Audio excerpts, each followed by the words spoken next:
So, with all of your interests, with all of the things you do, how did you discover Bitcoin?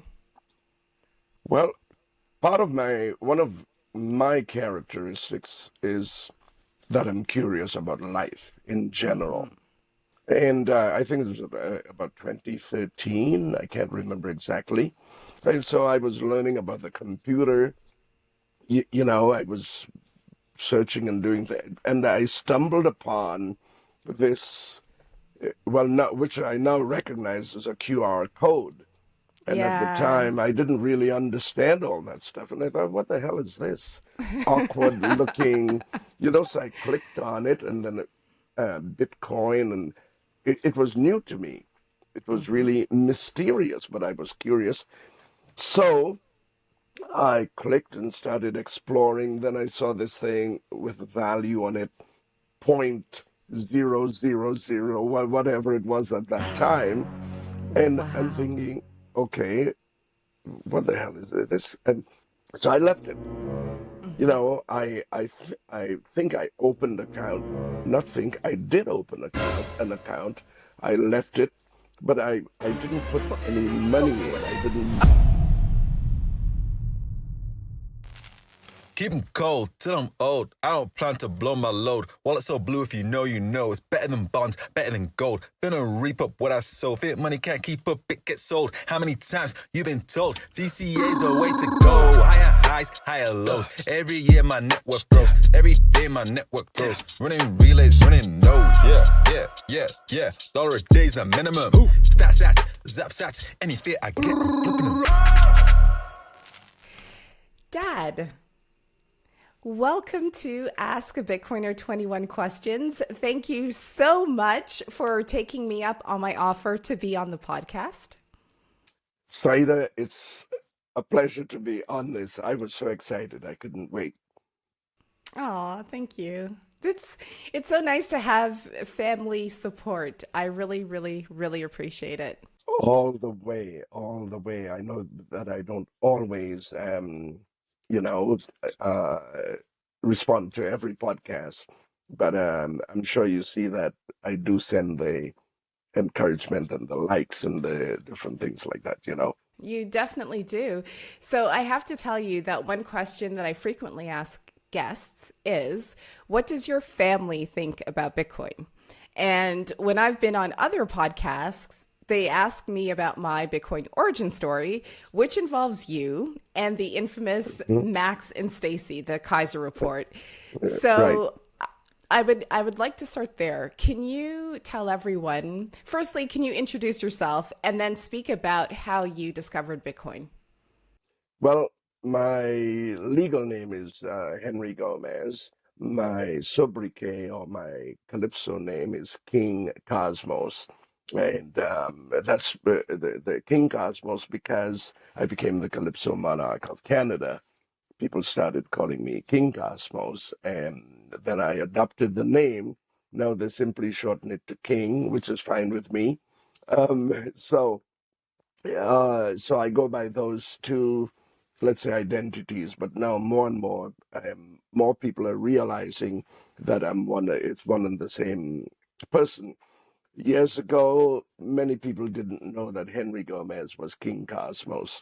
And I used to capitalize on that, but later on I thought, no, I better be fully integrated so that they know Henry Gomez and King Cosmos, are one and the same. So now, sorry, what's the other part? My Well, name. Okay. introduce yourself. Yeah. So Okay. you're a Calypso monarch, Henry Gomez, King Cosmos. And what did you do in parallel, actually, to performing Right. Calypso? So, so now for years, as you know, I've been a secondary school teacher employed with the Toronto District School Board here in Toronto, Canada, Scarborough, Canada. I did that for almost 30 years. It was a very, very enriching career. I tell people that I never worked a day in my life. Oh, during that period, because to me it wasn't work. I loved what I did. I loved being in the classroom, interacting with the students. So much so that in the morning, students would be saying, "Well, Mr. Gomez, it's 9 o'clock. how could you be so upbeat? How you could, you know, and I would say honestly, look, I'm just delighted to be here with you. I'm just delighted to be interacting with you. I feel it's a privilege to be part of your lives, and I'm also learning so much at the same time. So that's what I did in parallel. I'm also a professional actor. I went to Ryerson, which is now Toronto Metropolitan University, and York University. That's where I had my, let's say, academic grounding as an actor. But I've worked on stage and television, film, you name it, radio over the years. So I had all these things going, composing calypsos and performing, which I began in 1981, teaching, which I began in 1985 here in Canada.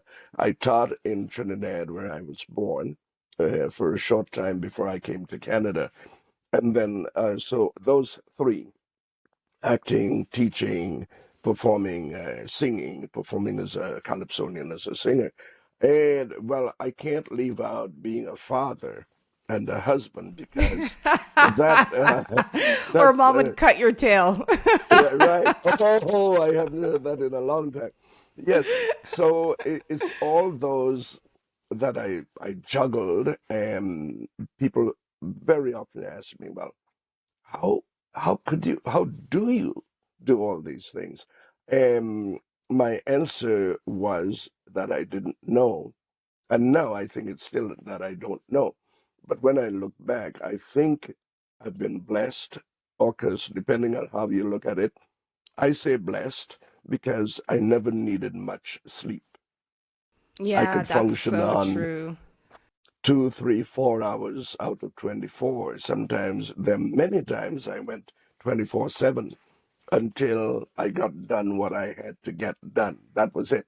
I Yeah, guess maybe I was so project and goal oriented. yeah, The task had to be accomplished no matter what. I think that's what it yeah. was. You You know. know, I got the project and the goal orientation, like that drive from you, but I Yes. did not inherit Wow. the sleep thing at all. I need my sleep. If I don't sleep, it's not nice. It's And awful. Yeah. it's awful. It really is. And I left Toronto, like obviously you know this, quite some time ago. And looking back, because I've had sufficient like time and space to reflect, I realized that a lot of my identity was as Mr. Gomez's daughter. And it was crazy. So I'm Wow. I've never, I don't think I've spoken on this podcast about the fact that you also taught at my high school, or I was a student at your high school at Cedarbrae. And so I was always Mr. Gomez's daughter. And throughout like Toronto, if I'd meet someone, what's your name? Saida, I'd say my last name, and they'd be like, oh, are you Mr. Gomez's daughter? So was that a plus? Was it a minus? How did it make you feel? I know you were doing the interview, but Oh, still, no, I don't mind. I'm Well, I'm I'm curious. it depends because I think that it Okay. probably got me out of trouble in some instances, and in other instances, I think I it lost was you. also like a microscope on Yeah, me. it's Like, did you reconnecting see what right Mr. now. Gomez's daughter did? So there were pluses and minuses, but it was Wow. definitely a key part of my identity. Oh, I Reconnecting. think you're frozen. Hi, everyone. It's Saida, host of Ask a Bitcoiner 21 Questions. To my listeners based in Canada and the US, if you're looking for a seamless way to stack sats, i.e., save money in Bitcoin, check out the Bitcoin Well. And you're probably thinking, Sai, you moved to Switzerland a long time ago. How do you know the service is good? Well, I asked my father, the man who famously told me there's nothing wrong with being frugal, to test out their service, and everything checks out. He visited one of the ATMs in Scarborough. It was very intuitive, very easy to use, and the fees were not too high. So if my dad says it's okay, it's okay. Remember to use referral code AAB21Q when you stack sats with the Bitcoin Well. And please, please, please let me know how your experience is. Give me all of the details. And if you'd ever like to be on Ask a Bitcoiner 21 Questions to talk about your experience with the Bitcoin Well or just your experience with Bitcoin in general, I would be more than happy to host you. Yeah, so my identity as Mr. Gomez's daughter was curious. And so when I moved to Switzerland, I realized that I didn't have that social capital stored the way I did in Toronto, because I could go anywhere and someone would recognize me in some way, or they would have a sense of familiarity with me. Whereas here, no one knows who I am. Like, I had to build my identity all over again, and I had to, Wow. go through the whole, like, are you from this country? Are you from that country? And it was weird for me to be like, actually, no. And I've never had to explain myself before, so why am I doing it now? But yeah. Wow, that's very interesting. And funny enough, I never really thought about that. And because, we take so many things for granted. Yeah. I'm a high school teacher, you're my daughter, and okay, that's it. That's what it We is. grew up going to Calypso tents, Yeah, on yes, most yeah, weekends, like everything. I took that for granted, the sense of community and just events and activities. But we digress. The yes, follow-up okay. question. So, with all of your interests, with all of the things you do, how did you discover Bitcoin? Well, one of my characteristics is that I'm curious about life in general. And I think it was about 2013. I can't remember exactly. And so I was learning about the computer. I was searching and doing that, and I stumbled upon this, which I now recognize as a QR code. And at the Yeah. time, I didn't really understand all that stuff. And I thought, what the hell is this? Awkward looking, so I clicked on it, and then Bitcoin, and it was new to me. It was really mysterious, but I was curious. So I clicked and started exploring. Then I saw this thing with value on it, 0.000, whatever it was at that time. And I'm Wow. thinking, okay, what the hell is this?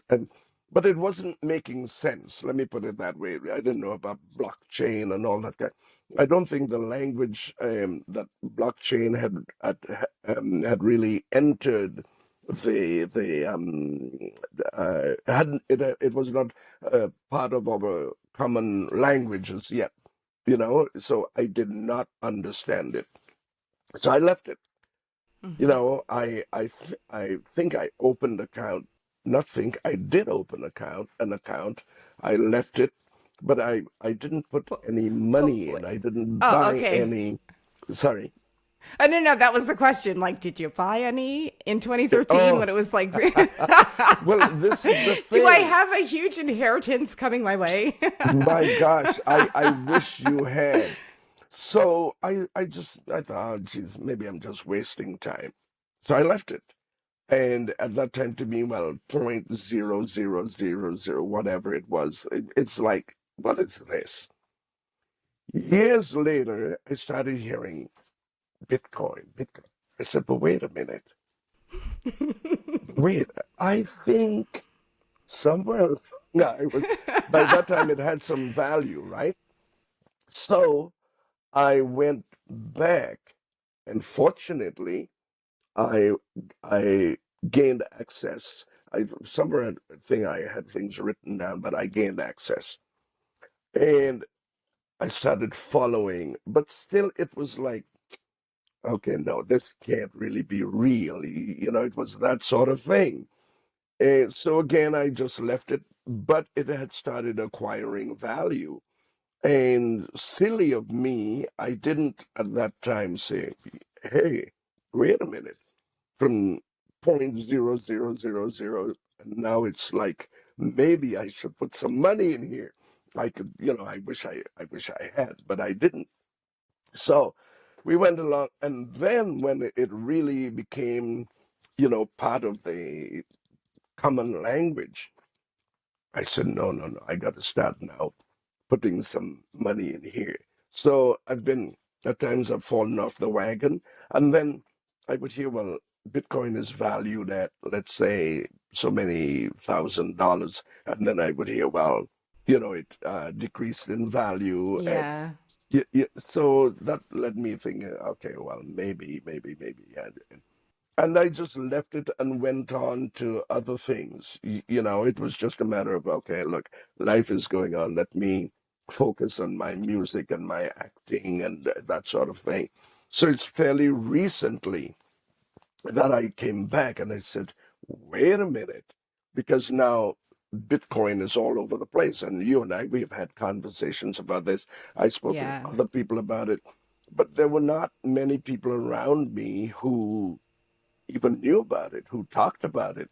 Yeah. I wish I had a Bitcoin buddy, And then online there started to be tutorials. There's a guy, I can't remember his name right now. It's a black guy from the U.S. and he almost had, he did tutorials online. And I listened to him from time to time, and I thought, yeah, he's making sense. But I never really committed myself. Let me put it that way. Yeah. Yeah, I hear that. It's always the same because it's almost so far-fetched that it's difficult to believe that it could actually gain value Value, as we yes. measure it, in, I guess, in a Western context.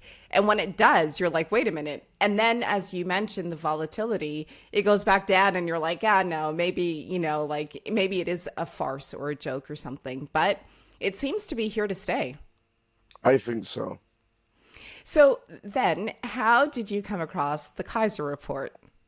Oh my gosh. Now you wow. I am I think I was ahead of many people with that one. Oh, I am definitely. and again, curiosity. Hmm. Okay. I am I became kind of, you know, with the newscasts and so on, I became disenchanted with television. I thought, oh my God. And sometimes, many times, I could see through the Yeah. messages that the journalists, broadcasters, whatever you want to call them, I could see through their messaging.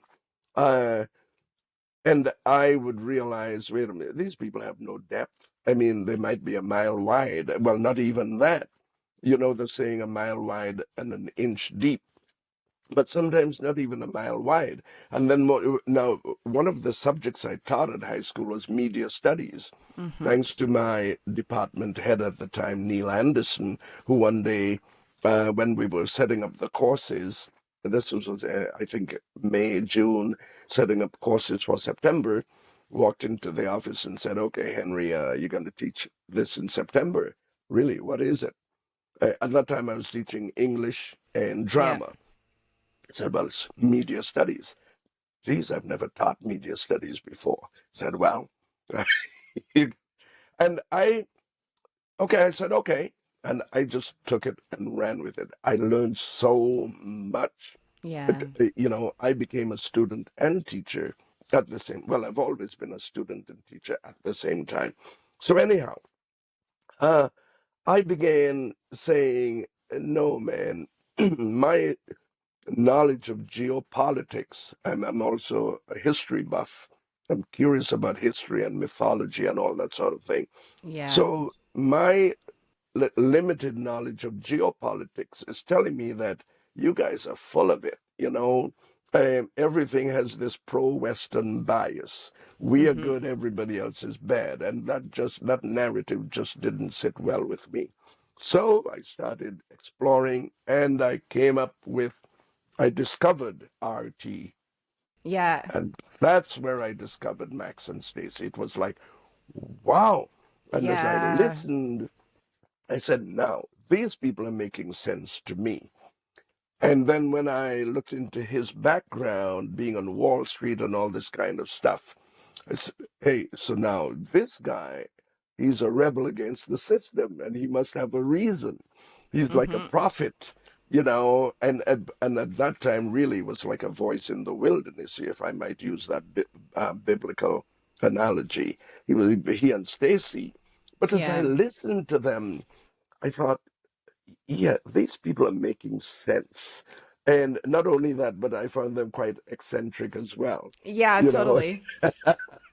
the Totally. way, and he's very sometimes self-deprecating, Mm-hmm. is almost as if, well, he didn't take himself seriously. Yeah. Yep. But two of them, I mean, they're quite, I enjoyed, I just loved watching and listening to them.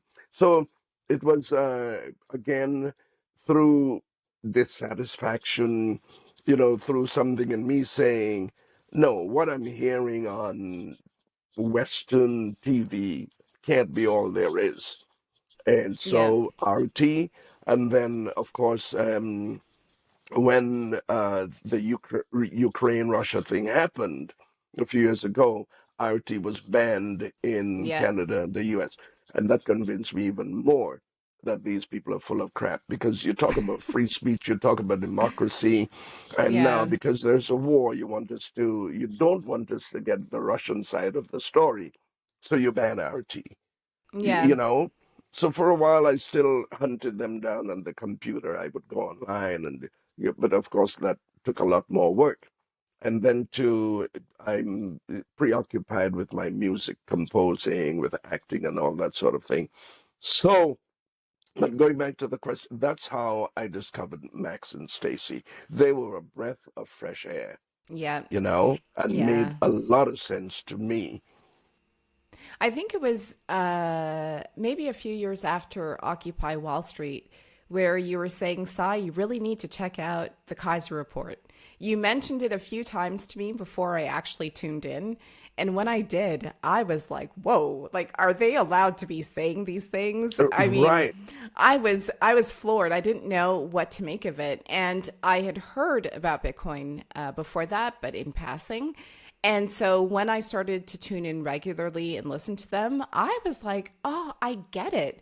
I absolutely get it. And I think the other thing that's not related to Bitcoin that really drew me to them is the fact that they had lived in Paris for a while and they lived in London. So they would make Oh, yes. references The about the French. rentiers. Yeah, and I would just crack up laughing because I was like, I get it. I know exactly what they're saying. And for Americans, I found them to be so cultured, and they Yes. had or they have exposure to the world outside of North America, which for me gave them added credibility. So you can imagine when I saw him in Lugano, I was like, oh my Wow. goodness, like my dad told me to watch the Kaiser report. It was such a cool moment. Yeah, I remember us having some of those conversations, and it's from them I got the word rentier. Rentier, am I saying that right? They talked Rentier, about the rentiers, and I think it's pretty much as it sounds, like renters, rent because seekers, yeah. something like that. And yes, what you mentioned about them being so, let's say, cultured or culturally different from the average Americans, that Yeah. was part of And their Canadians. and Canadians, yes, Yeah. that gave them a kind of cachet as well. But it's their knowledge and the way they Yeah. connected dots. Another thing was, well, you and I, we had frequent conversations about the wheel turning, fiat currency not being able to last forever, any single fiat currency being Yeah. able to last forever. So their narrative fitted neatly into my worldview as well, and Yeah. my sense of Yeah. again, that image of the wheel turning, and cycles of civilizations, and cycles of currency, lifespan of currencies and empires. So all of these things connected, and they began talking about the collapse of the of fiat currency eventually, fiat currency as we know it. So all of those things, it just fitted into my worldview and my, awareness of geopolitics. It was just great. Yeah, it was. I was really sad when they ended their show. I think Max Keiser put out a tweet saying, like, as soon as the first bomb was dropped, like they decided to walk away, which I understand and I respect. But I looked forward to listening to them all the time. I discovered Yes. so many Bitcoiners through them and gold bugs even. Like they had so many Yes. people on the show that I think that it's just sort of a moment in time that I was, very fortunate to experience. And like it something like that probably won't come back anymore. Yeah. Yeah, I'm sure that they changed many people's lives. I'm pretty sure about that. They Yeah. changed many, many people's lives. And as I said, they were really a breath of fresh air. And Yeah, and definitely. they were some of the first people, at least that I heard, talking about Salvador. Oh And yeah, El Salvador. Yeah. yeah, they even went to El Salvador when El Salvador was launching its Bitcoin, its crypto, well, let me say Bitcoin, as let's say official currency. I believe that they went to El Salvador for that occasion. Yeah, definitely. They did. And they encouraged people like me who I guess, I built trust in what they were saying over the years. And so I'll say my husband because he doesn't, I'm not going to say his name or my daughter's name, but Okay. obviously who they are. We all Yeah, yeah. traveled to El Salvador just to check that Oh, for that's ourselves. right. And we went in was it 2022? I think so. And our daughter was only, I think she was 2.5 when we went. And I remember telling, see, I don't want to say names. I don't want to dox Okay, people. it's all right. Yeah, But I yeah, it's remember okay. telling one of my cousins, one of your Yep, nephews who lives in yep. Canada, Mm-hmm. that I was thinking about going. And he was like, it's so dangerous with the gang. I think it's M13 or I don't know, Mm-hmm. or 22. I don't know gang names, but he It's was like okay. it's really really dangerous, like you have to be careful. And I went to the embassy's website. I went through the Canadian embassy and the Swiss embassy just to see what they had to say. And they had travel alerts out for El Salvador as well, saying that it was super dangerous. We went anyways, with our 2.5-year-old daughter, and it was fine. It was so lovely. It wasn't half as bad as they said it was going to be, right? No, not at all. And Not at then that's all. usually the case. I mean, it's good to be cautious, but I think that many, many people listen to the news, and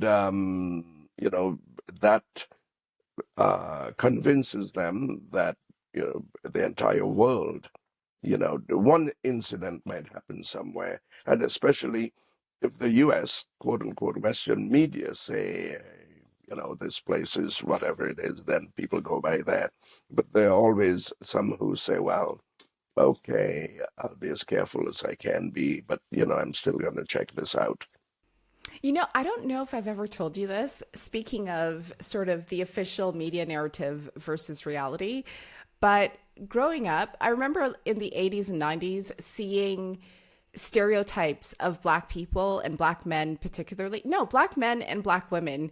I violence, drugs, like all of that stuff. Yep. Black women, whatever. Angry, And but I would look at you and mom, and I'm like, we something don't is fit not the stereotype. something is not adding up. Like Yep.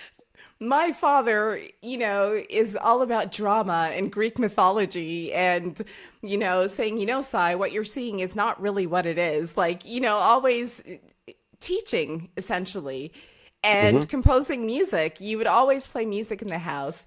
We were back for Christmas a few years ago. You pulled out the guitar. You were playing music for your grandkids. Like you were not at all the stereotype that was constantly just, I guess, perpetuated. And so I've always had this I guess this distrust, I suppose, without even understanding or realizing that it was a distrust, I've always questioned official narratives that have been put out there. Yeah, and that is good. I'm glad. I know that you've never told me this before, but it goes to show that people's immediate environment, especially children, Yeah. their immediate environment is so important. You know, I think it's among the Jesuits, there's a saying, give me a child for the first 3 years of his or her life, and then you can have the child after that. But those first 3 or so years are Yeah. the years of imprinting. Yeah. And whatever, it's like formatting a computer or disk, and whatever becomes the operating system is Yep. very difficult to overwrite or erase. And I think that that is a sound, not just a philosophy, but I think that that is real, you know, Yeah.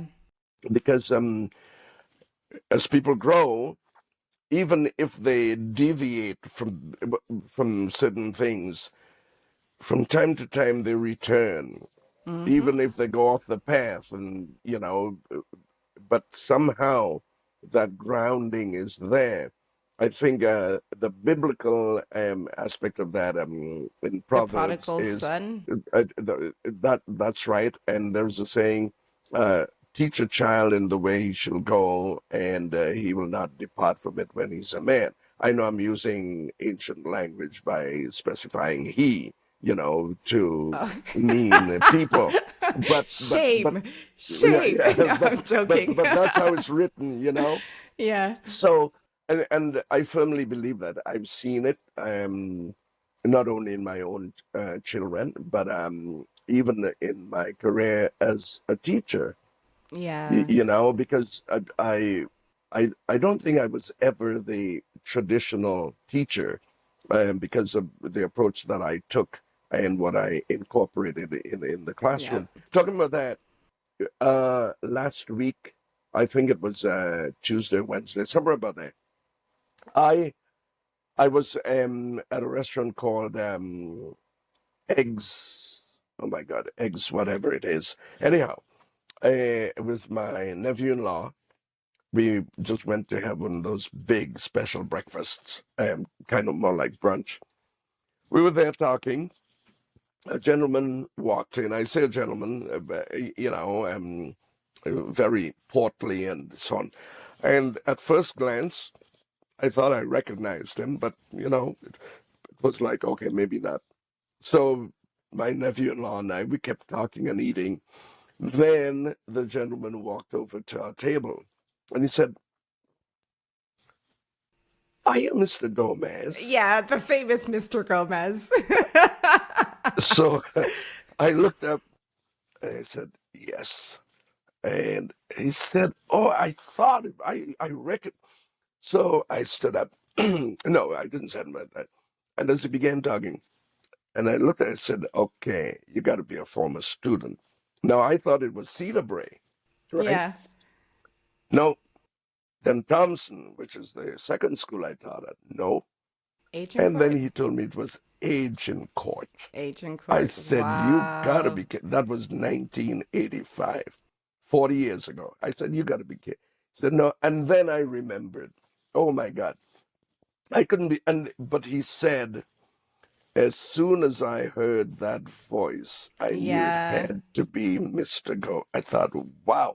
Now, this is something people have told me over the years, and it's only relatively recently I began taking it seriously. They always comment on my voice, that over and over, they said there's something about your voice that just you know and when he said 40 years ago, and I haven't seen, I had not seen him in 40 years, you know and when he said, I said, "Oh my God." So a big hug. But I think I digressed. So coming back to the thing about what you were saying, about us not fitting the stereotype, we really did not. you Yeah. know, and this is why there's a saying, you can't be what you can't see. Oh yeah. And Yeah. Yeah. there's so much truth in that, and this is why sometimes I have questioned the motives behind the people who own the media Of course. and the Yeah. messaging.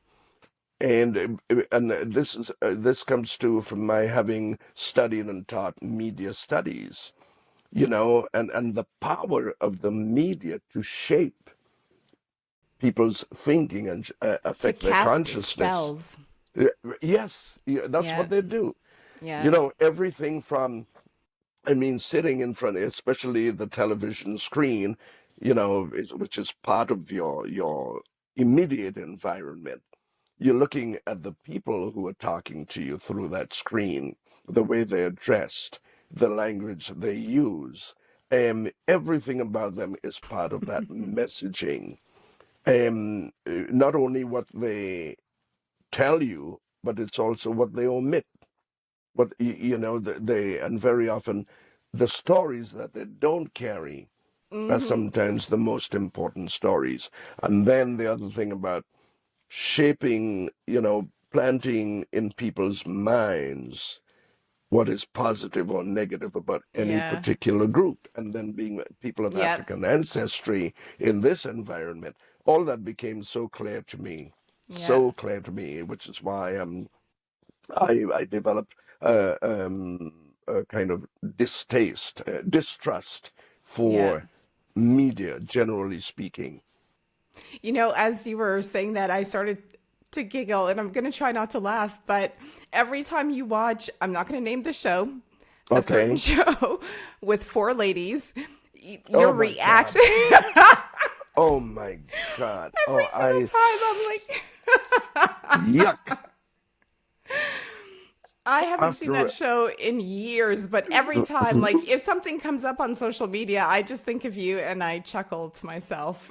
yuck. After a while, I mean, these people are so vapid. They're so vacuous. It's like, and what I find so disgusting, but then again, you know, they're working for their money and Yeah. they have been assigned certain tasks. Hmm. They have certain missions to accomplish. And so, you know, in a way, you can't be mad at them because everybody, you know, works for somebody. But what I find so despicable is that these people present themselves as experts in geopolitics, experts in economic, experts. And so, give me a break. You know, give me a break. Experts in political analysis, and where when all they're really doing is favoring certain people over others. Yeah. Yeah, That's what it exactly. comes down. And well, now we have this term influencers, Oh yeah, yeah, and yeah. which is very close to influenza. If it is Influence. influencer, influenza. And I think It's a at times, virus. yeah, yeah, and but I have not watched that show, and God, I don't even know if it still exists. Hmm. You know, man, they simply disgust me. I call them cackling hens. They simply disgust me. No, it's like an insult to my intelligence. You know. Yeah, and thankfully, you know, with the internet being what it is, and I don't know if you follow any of the decentralized platforms that are being built out. The concentration of, I guess, attention is decreasing. So, for example, I'm on a platform called, it's a protocol called Noster. And Hmm. essentially, it's the, there is no algorithm that you would see on like X, formerly Twitter, So or yes. Instagram. I know you try to get me to look at Facebook sometimes, but I do not like Facebook. But here, people who post are not censored. And so there's a relay system that basically says that you can post whatever you want. If someone is hosting a relay and something really just awfully inappropriate is posted, they can block you, I think, from that relay. But the censorship that you experienced, for example, with RT no longer being available is not possible or doesn't happen on a decentralized platform. So it does give way to more points of views, more discussions, more, I guess, the individual can explore curiosity and they can learn certain things for themselves as opposed to being told all the time how to think, what to think, who is good, who is bad. Yeah, and to me that is healthy, because then it's more democratic, it's more free speech. We have heard this, I mean, over and over, free speech and democracy, and uh, give me a break. You know, it is free speech if you're saying what the controllers Yeah. want to hear and what you're allowed to say. But from the time one becomes, let's say, a threat to the system, well, you got to be silenced. Yeah. And of course, now there are degrees of silencing. You know, we saw that during this pandemic, that has the five letters. During that time, we saw what happened to free speech. You know what I mean? And the hypocrisy of the whole thing, to me, really came to light after the most recent election in the U.S. Yeah. When you had these formerly people who were saying you are banned forever and you'll never be allowed. Wow. Suddenly running to kiss the ring. I say, well, Yeah. we are sorry, we are sorry. But, I think of the Zucker, The Zucker. yes, who went, I mean, of course, he had to protect his empire, right? Because he Yeah. was one, and he was such a key figure in censoring. In the olden days, now that was banishment. You were Yeah. driven out of the city, the gates were locked, and you're not allowed to enter. The wild animals could devour you, you could starve, whatever. Yeah. You're in the wilderness, you're banished. And that's what he ended up, being an instrument, an agent of Yeah. these controllers who, well, their names I would like to call them. And then once that election happened, he did 180 degrees. Okay, Yeah. so on the other hand now, you have the people who formerly owned Twitter. They did the same thing. I mean, they were even more brutal, Yeah. and saying, well, we're gonna ban you because you're saying things, coming up with conspiracy theories. And well, if it's free speech and you supposedly have an educated populace and you have all these influences, well, let's hear what he has to say Exactly. and let us decide. Yep. You know what? Well, And to me, in the marketplace of ideas, yep. you should be able to put up your idea, and somebody puts up another idea, and allow people to process. And you will have different results based on people's depth of knowledge, field of knowledge, all these different things, educational background, and some people mightn't even give a damn. Exactly. But to Exactly. say that you are the arbiter of what people should believe, man. Well, that had me so pissed off. I mean, What was it your was formula? Conspiracy C plus T equals R, or what was it? yeah, yep. CT Conspiracy theory plus T equals plus R. time equals Plus time R. equals reality. Reality. Yep. Yep. Because we have, and time has proven that, many of the so-called conspiracy theories turned out to be factual, turned out to be, and a major one was this joke that people were being forced, coerced to take. You have it, otherwise you can't live. Yeah. Yeah, which is the exact opposite. In many cases, people were dying. Yep. So, and that's one of the reasons. uh, I would say, even though I may be conservative in some ways, whatever Yeah. that means, Yeah. I'm also rebellious in other Yep. ways, whatever that means. Same. Because, you introduced to me the term BS detector, the bullshit detector, and I thought, yeah, that's a part of it. Now, it doesn't mean I can't be conned, right? Yeah, of Because course. nobody is totally, fortified. But yes, that BS detector in me, I think I was born with it. I'm Mm-hmm. going to digress a little. I'll tell you why I say that. Yeah, yeah. When I was a child growing up in Trinidad, I remember going to church was ingrained into our consciousness. And I remember, and we used to have what we called, I think, high mass around Christmas time and Easter and all that sort of thing. And I remember this one occasion, went to church. It was the Anglican church, we call it the Anglican church, which my maternal grandmother attended, went to church.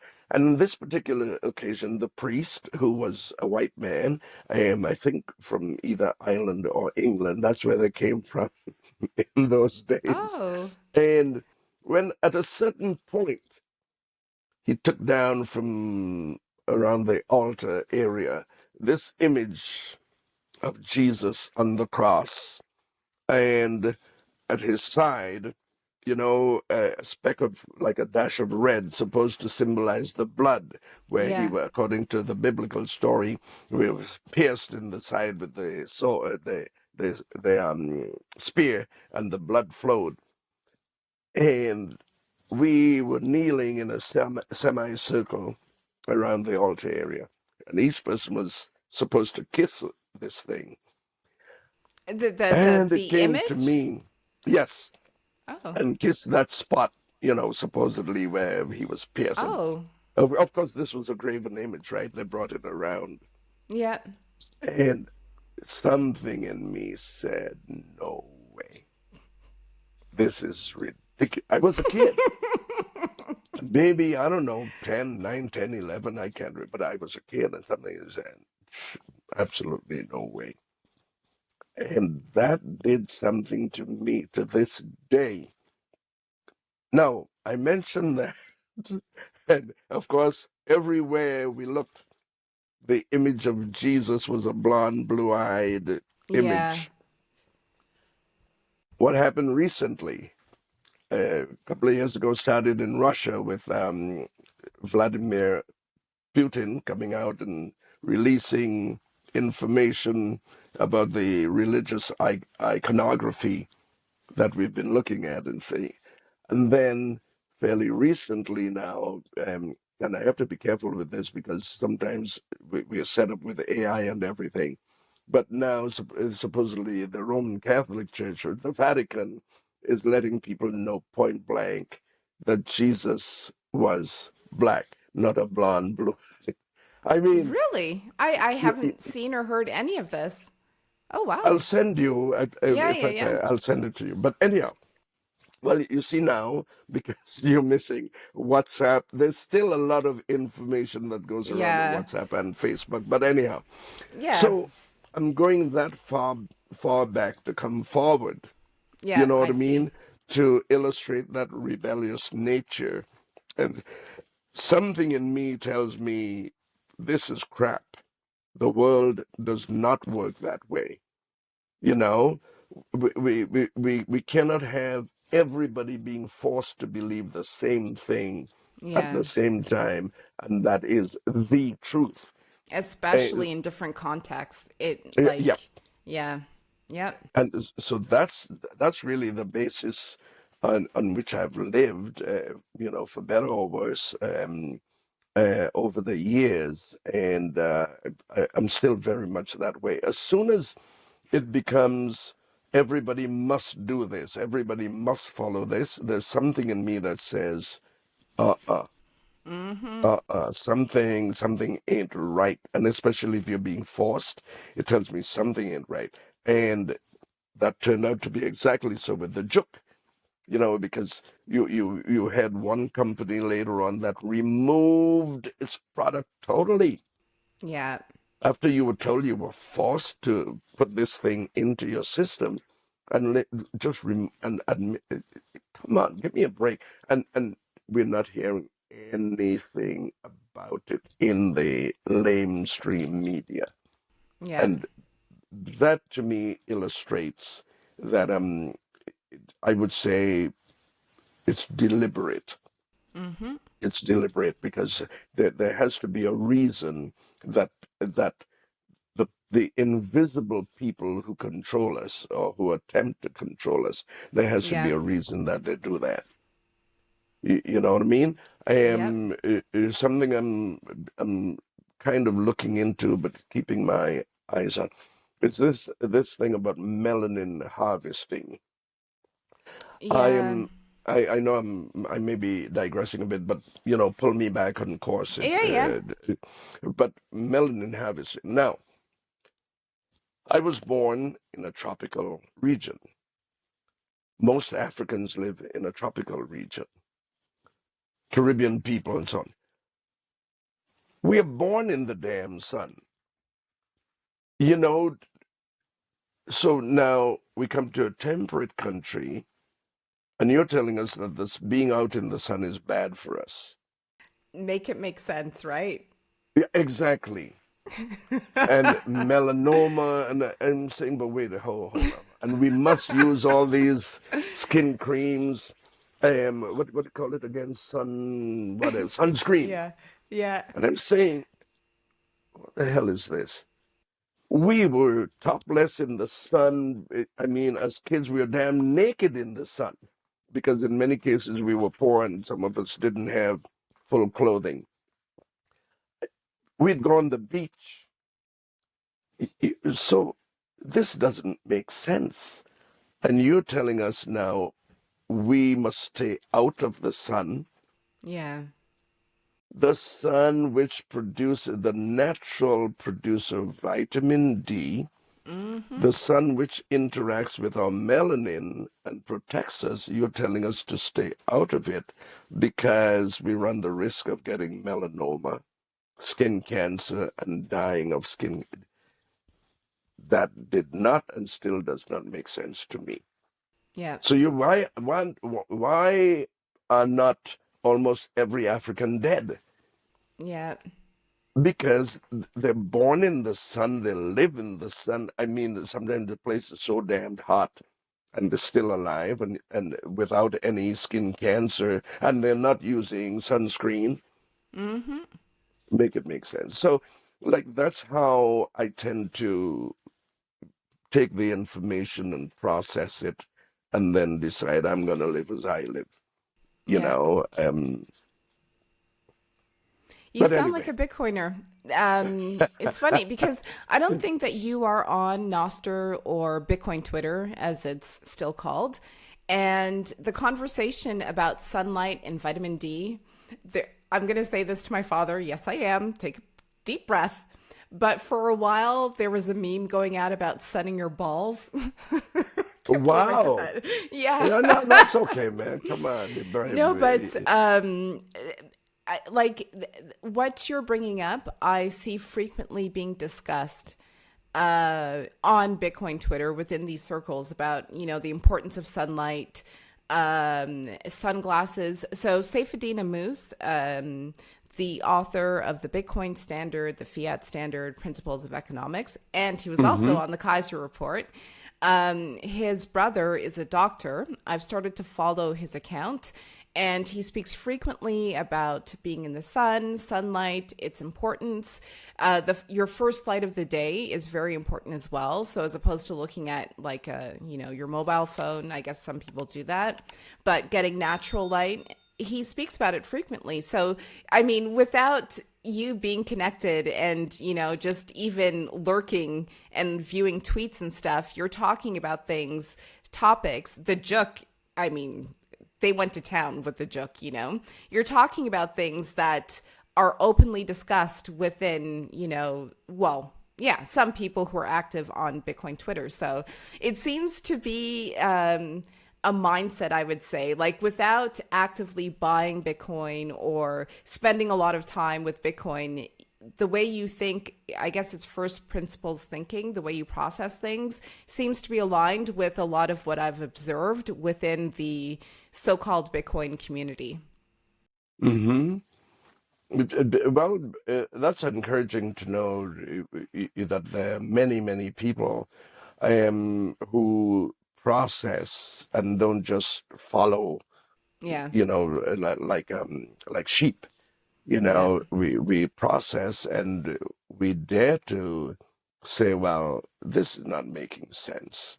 Yeah. What's the reason behind it? And you Yeah. know that important question, why? Right? Sometimes you have even children, sometimes they drive you nuts. You tell them, they ask you, well, why? And I was the queen of of course, why. Mom used to yeah. say, shut up. Carajo. And for the people now, it really puts a monkey wrench in people's plans to control you, because Yeah, when they're forced to explain, very often they reveal the exactly. either hypocrisy or that something is not on the up and up. You know what I mean? So that question why is really important. I mean, sometimes I get an automatic pilot and I don't ask it often enough. Sometimes too, I I've already seen down the road, so I Yeah. don't bother asking why because I know damn well I'm not following you. Yeah. You know, so and there's always to the risk when you ask why and you try to let other people understand that it's to their own benefit. They get mad at you. You know what I mean? It's like your colleagues sometimes. You know, you're asking why, but your colleagues are getting pissed off at you because it's like, come on, man, you know, don't rock the boat.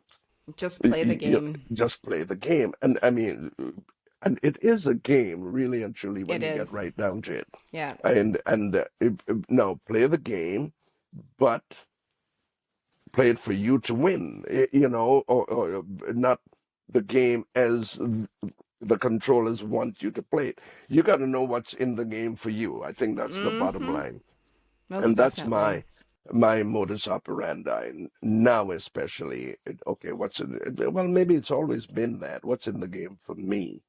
I am granted there's part of me that much like a philanthropist, but more and more now I want to know, okay, what's in the game for me? Because my time, I've begun putting much more value on my time. I devote a lot of time to community activities and that sort of, which I don't mind, but I'm starting to re, I am, how should I say, rebalance or reapportion. That's right. How Oh, much time I put into community things and how much time I put into me, because my career, especially my singing career, is taking off in a really, really big way. So you I did have to something be. big recently. Do you want to share what it is? Yes, Huge. It's that was huge, huge. That's huge. right. That was huge. You What was know, it? it was me performing with the Toronto Symphony Orchestra and the National Arts Center Orchestra singing calypso.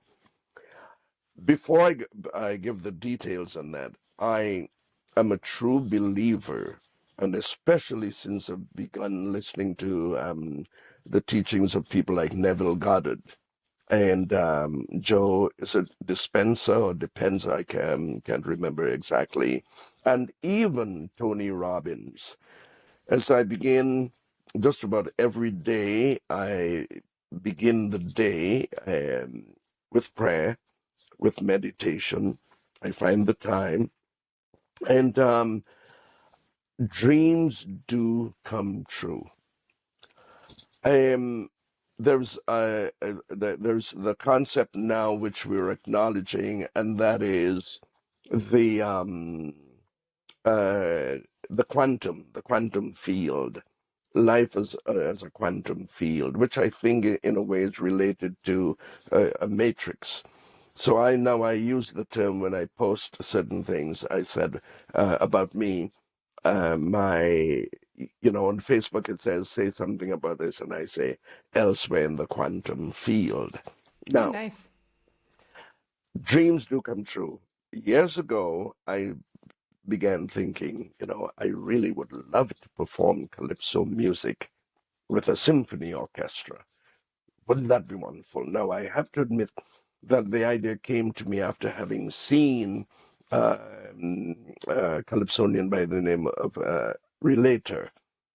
I saw a video of him performing with, let's say, the German Philharmonic Symphony and Oh, Andy wow. Narell and Steel Band. I thought, wow, I would love to do this in Toronto one day. That was years ago.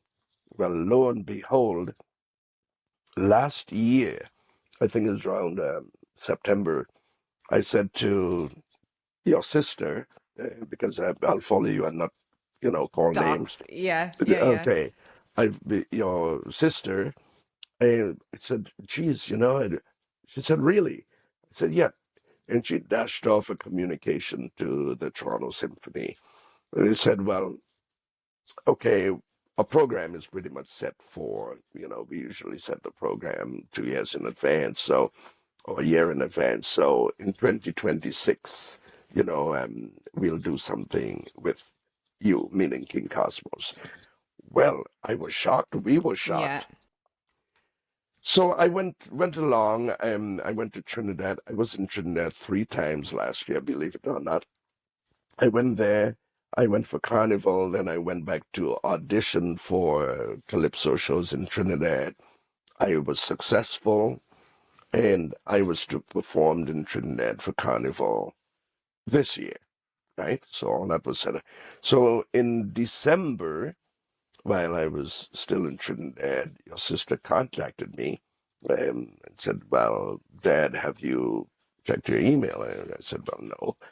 And she said, well, check your email. And then when I checked, lo and behold, it was the Toronto Symphony saying, we want to work with you in 2025. It was like, no.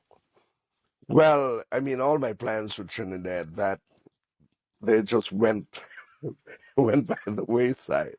So, I said, well, geez, this is not, I don't even have to think about this, Yeah. So I got back to Toronto. We had that initial phone conversation. Your sister became my agent because this was really too big for me to handle. Yeah. And the thing about the artist being his or her own manager, that's not, it doesn't come across as being professional or of a certain standard. And right away I just said, look, you handle all the administrative stuff. I'm the artist, you be my representative. Also, I know that she's qualified to do it. Yeah. And I would have had to pay somebody on the outside that 15% commission. And I thought, no, my daughter might as well get it, because she's qualified. It's family, she's qualified. So it's like boom, boom, boom, boom, boom. And we had that first Zoom conversation, and it was like, oh, wow, I don't believe this is happening. I don't, I mean, I believed it, but you Yeah. know what I'm saying. Yeah, that first, and the people were serious, and so it wasn't just me. There were 3 singers, but as they put it, they wanted to contact me first to make sure that I was on side and that I would buy into the project. Well, they said, okay, So now we want to find two female singers to, work with you. And the way they presented it, I thought at the time that these would have been quote unquote backup singers. But i i whether they thought that initially and then revised as we went along, I don't know. But we became, each of us had solos in our own right. You Oh, know what I mean? good. So Yeah. we were three stars really. Yeah. So that was Toronto Symphony, and that was in February. I'm telling you, it was we had one, two, three. We were supposed to have five shows in Toronto. School children and adults. And I'm telling you, at the Roy Thompson Hall. I mean, it couldn't get bigger than that for Toronto at the Roy Thompson Hall. So school children were brought in.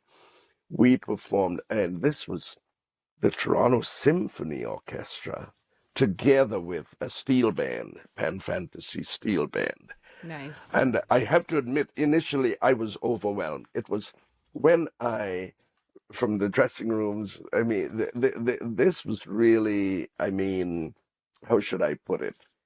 Um, you know, let's say I had arrived as far as Calypso is concerned. Everything about it was at another level. People talk about taking things to another level. Yeah. Well, that was at another level. And, you know, the treatment, everything about it, everything about it. So, but the thing for me is when we left our dressing rooms and we went to a small rehearsal area, and then we entered the stage. Oh my God! And well, there was no audience, right? Because we went to the rehearsal. Yeah. Saida, oh my God! It was like, wow, the space seems so huge. And I must admit, I had never been on a stage that large before. Mm-hmm. And I felt kind of insignificant. I kid you not. Yeah.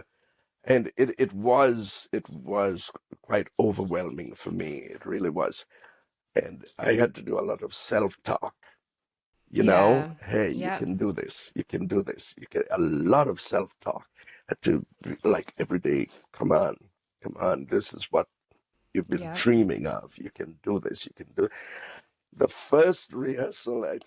I couldn't even find my voice. It was like, it Oh, no. was, Yeah. You were so tense. Yep. oh man, I'm telling you, it was overpowering.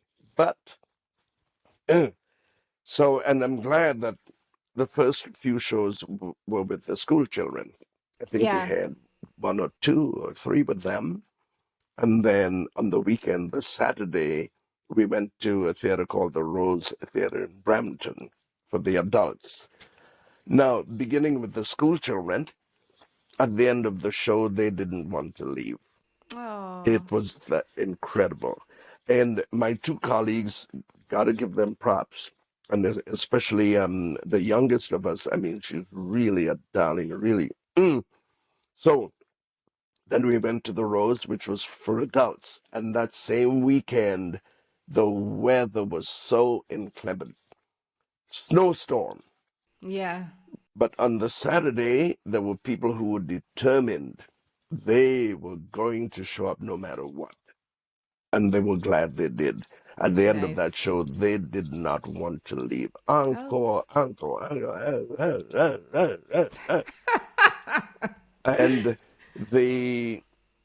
now the thing is, everything is clockwork because time is money. And these Mm-hmm. are union halls. So 10 minutes could mean thousands of dollars, 10 minutes extra to pay staff and all that.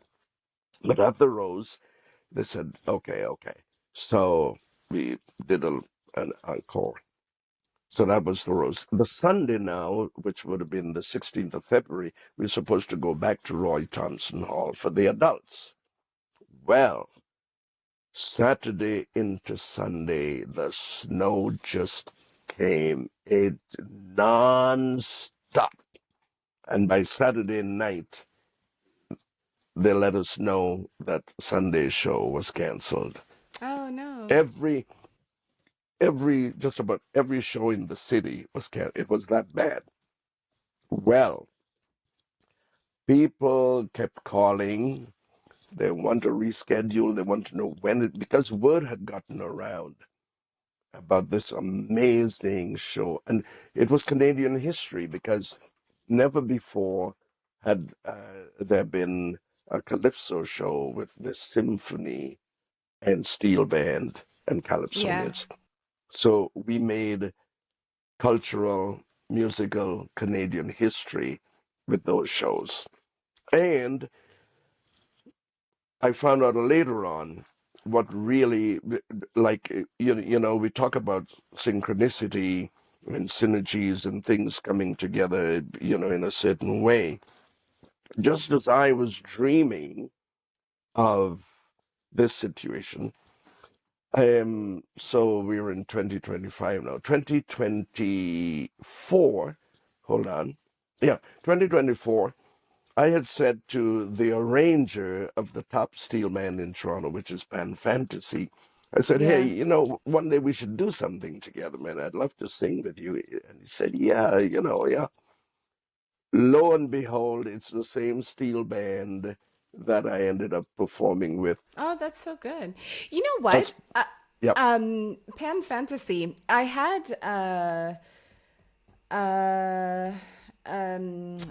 S Smiles Bitcoin on the podcast, and I said to Hmm. him that he should consider collaborating with Carnival in Trinidad. But even Pan Fantasy, if anyone who plays Pan wears a smartwatch, consider using the Smiles app because you actually get satoshis for your movements and stuff.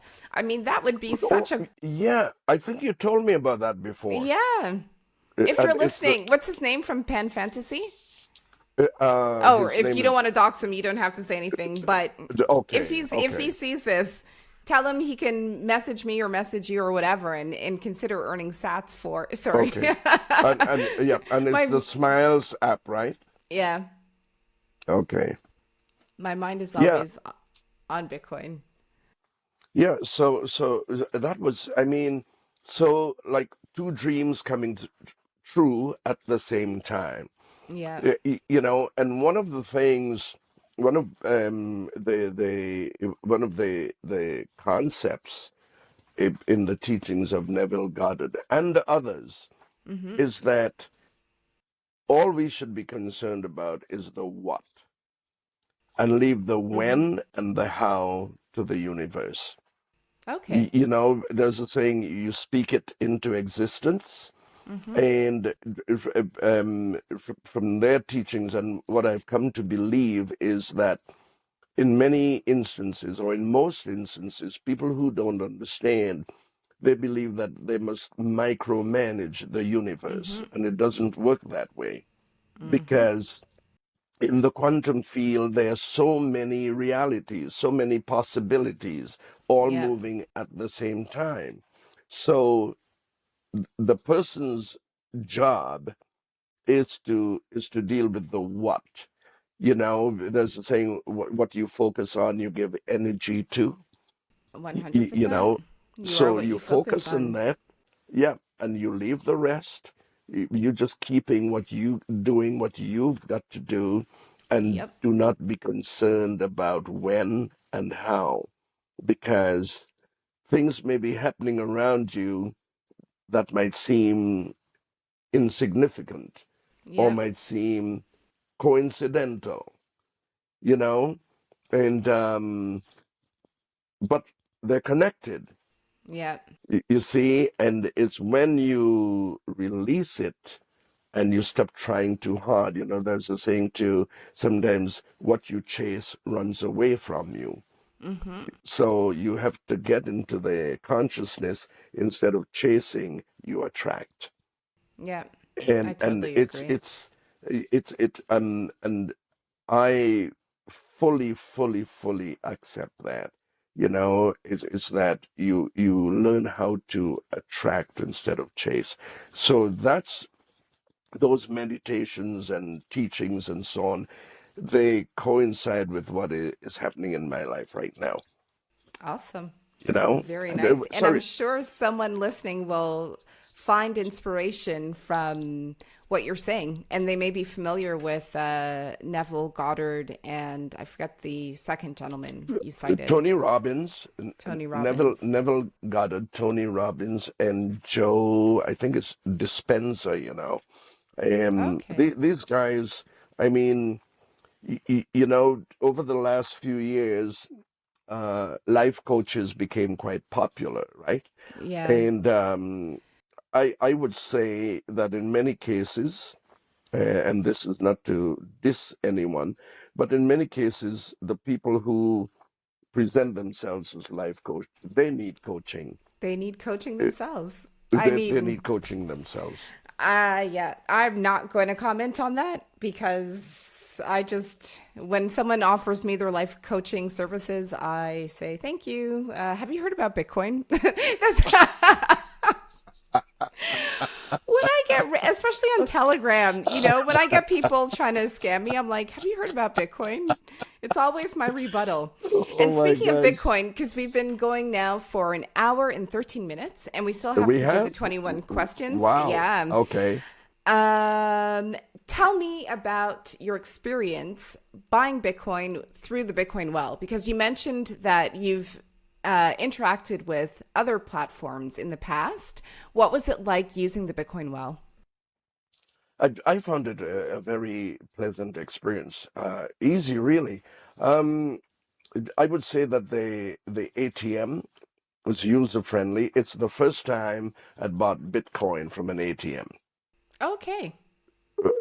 So, um, so having that experience, the only I wouldn't call it a negative even, but the only aspect that I think could be improved, should be improved, is that the slot for inserting the fiat currency Oh, the should cash, be yeah. yes, should be brightly lit. That Oh, yeah. because Yeah. I had to search a bit for. I think you might have heard it in my commentary. At the beginning, it was funny. Uh, The yeah, Trinity yeah. came out real Yeah, quick. right, right. No, well, I did that deliberately, Yeah. and it's something I do at times. Even when I was teaching, I used to do that. Yeah. Suddenly I would say, "Boy, what happened to you? Sit down there, man." And Mr. Gomez, what language? Speak English so I could understand. I said, "Well, you want me talking? Sit down." so, so anyhow, so that that's what I did. And well, my nephew-in-law was with me. I'm glad he was Yeah. because he videotaped. So like and now it's become even more so because when I'm with him and I'm Yeah. speaking with him, I I slip could into that like imagine. to your mom's chagrin because she hates it. It goes back to kind of to what we were talking about earlier. Like her image of me is that I should not sound like that. That's not me. And my speech is cultured. It's proper. So when I say, "Hey, Cameron, let me go down the road, man." But But anyhow, it's funny because growing up, I found that mom had more of an accent than you, yes, okay, especially when she got angry with me. So okay. I try really hard to have a Trini accent, and it's really bad. But from It time to time, when I get cross with my daughter, I'll say comes out. something and I'll be like, "Who said that? Gloria, are you here?" Like it just comes out. It's one of those It, things. it, It's a mother thing. it's part of from generation to generation. You can't Yeah. help that. That's Yeah. been part of your imprint, and all it takes is a particular situation for that aspect of you to come out. Yeah. Yeah. And we really can't hide that. So, but going back to Bitcoin, well, it Yeah. was a pleasant experience. I found the machine, the ATM, to be user friendly. Um, it's some distance from where I live. Okay. I Yeah. can't remember how many because they're not. They're more of the ATMs in the downtown area around Young Street. There, I think two or three, because I check locations to Yeah. see which one was closest to where I live. They And have an online platform as well, where you don't have to okay, actually go to the ATM. And so if you want to go that route, I also have a referral code. If you want to use their online platform, I think it's a lot more seamless. I will send you the links and okay, everything okay, and my good. Yeah. referral code Okay. Yes. when we finish recording. But yes, the company, of course, does exist and does have the ATMs. At least the one that we went to, which is at 3600 Ellesmere Road. Oh, That's Deep Scarborough. And well, I sent you some pictures. I even yeah. took a picture of the premises where it's located. So yeah, Oh, it's all nice. legit. Oh, And as sweet. I said, user friendly. Nice. So the last piece of Bitcoin thing, and I will want to follow up with Pen Fantasy, you said, about the Yes, yep, that's adding the steel the man. Smiles app. Have you ever used the Lightning Network? So Bitcoin, you've got on-chain, and then you've got a layer two that's called Lightning. No, that's the straight answer. And I know you mentioned lightning to me several times before, but I haven't used the network. Shall we give it a try? Well, okay, your wish is my command. So I think the absolute easiest wallet for someone who's never used Lightning before and you don't have like someone beside you to help you per se is Uh-huh. Wallet of Satoshi. Okay. So you want me to Google and download Wallet of Satoshi? Correct. Let's see if I get this. Would that work on my laptop as well, or it has to be my mobile? You know, I've never tried to use Wallet of Satoshi on a laptop. I'm sure that the application's available. I don't see why Okay. it wouldn't work, but it's easier with Okay. the with your mobile phone. It's a Yeah. good So I'm question. trying my mobile. I have another. I'm speaking to you on one mobile phone, but I have another here that let me see. This was an LG phone that I stopped using. Ah, yeah, yeah, Wallet of Satoshi for PC as well. I'm seeing that here. Okay. But anyhow, as I'm with the mobile, let me try this and see if it cooperates. Yeah, Wallet of Satoshi, the world's simplest Bitcoin Lightning. So let me go with that one. See what happens. It's sending me to the App Store, which I hate. Well, you have to download the app. The Google App Store. Do I have to go to Google? Yeah, you have to go to the App Google Store Play? to, Oh no. yeah. Okay. Okay. And now it's asking me to install. Hmm. Okay. And would you like to view the content open? Okay. And okay, come on.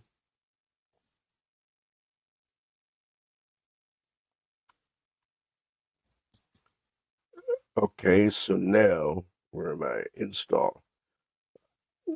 I have to say that I don't use this cell phone frequently, Okay. and like other things, what you don't use, you lose. So it's a bit sluggish.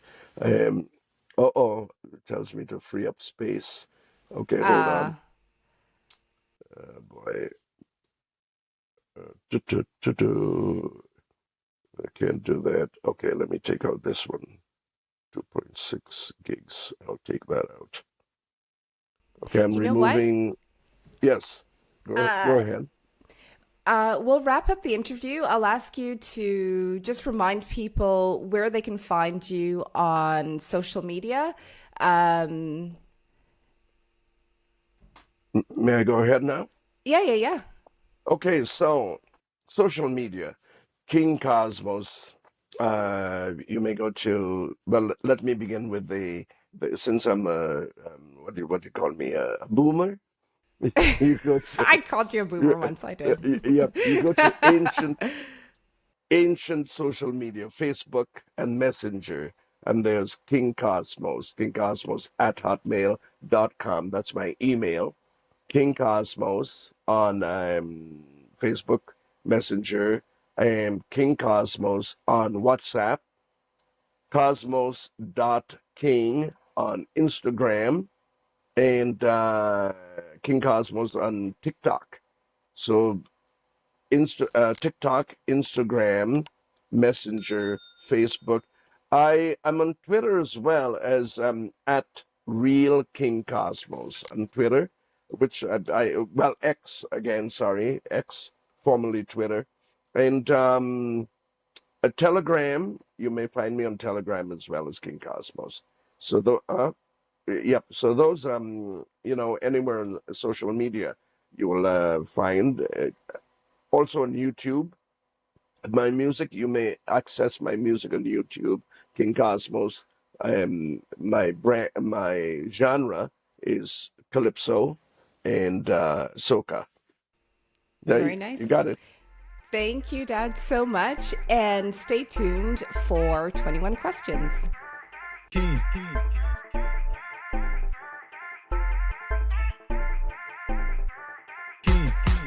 Yeah. Malak Quaich. Malak who? Yeah.